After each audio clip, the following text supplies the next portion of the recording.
मंत्री महोदयांना स्पेसिफिक 2-3 प्रश्न विचारायचे फक्त मला। मूळ प्रश्न की आपल्या शेतकऱ्यांना सावकार का जावं लागतं, सावकाराच्या दारात का जावं लागतं, आपण सावकार केला एक प्रकारे एक अधिकृत परवानगी देत आहे, हा प्रश्न सगळ्यात महत्त्वाचं। 2022-23 मध्ये जे कर्जदार शेतकरी होते संस्थात्मक वित्त पुरवठाचे ते कमी होऊन आता जवळपास 18,92,000 शेतकरी कमी झालेत। का कमी झालेत यावर सरकार काय करतंय का? कारण शेतकऱ्यांना आजही आपण कितीही भाषणात सांगितलं की सिबिलची अट लावणार नाही, तर सिबिल बघितल्याशिवाय किंवा सिबिल कमी असलं शेतकऱ्यांना वित्त पुरवठा होत नाही। आणि दुसरा महत्त्वाचा की कूलिंग ऑफ पिरियड, एखाद्या शेतकऱ्यानं जर ओटीएस केलं किंवा तो जामीनदार जरी असला तर त्याला काही काही बँकेचे नियम असे आहेत की कूलिंग ऑफ पिरियड 5 वर्ष 7 वर्ष त्याला परत कर्ज दिलं जात नाही, त्यामुळे नाईलाजानं परत सावकाराच्या दारात जावं लागतं।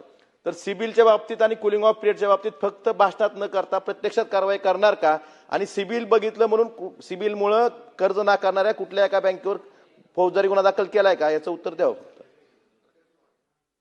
अध्यक्ष महोदय, पाटील साहेबांनी आता विचारलं त्या दिवशी देखील मी कर्जमुक्तीच्या दिवशी सांगत असताना सांगितलं होतं की सरकारने अशा प्रकारच्या कडक सूचना दिलेल्या आहेत की शेतीच्या संदर्भामध्ये सिबिल बघायचं नाही। आणि दुसरा काय होता प्रश्न? कूलिंग ऑफ पिरियड म्हणजे ओटीएसच्या संदर्भात देखील समजून सांगतो तुम्हाला। कूलिंग ऑफ पिरियड सहकार मंत्री महोदय, एखाद्या शेतकऱ्यानं ओटीएस केलं त्याला परत कर्ज देताना तो कूलिंग ऑफ पिरियड बँकेने ठरवला, काही बँकाचा 5 वर्ष आहे, काही बँका 7 वर्ष, त्याला परत कर्ज देत नाहीत 5 वर्ष 7 वर्ष, त्यामुळे त्याला सावकाराच्या दारात नाईलाजानं जावं लागतं।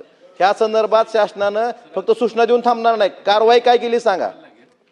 आदेश दिलेले आहेत, कारवाई चालू आहे। त्या दिवशी सांगितलंय आतापर्यंत ओटीएस जे होतं, ओटीएस जिथं दिलंय तिथं कर्ज वितरणाची व्यवस्था नसते, पण यावेळेस मात्र सरकारने ताकीद दिलेली आहे। असं कुठं आलं ना तुमच्या नजरेत आम्हाला सांगा, आम्ही त्याच्यावर कारवाई करून देऊ।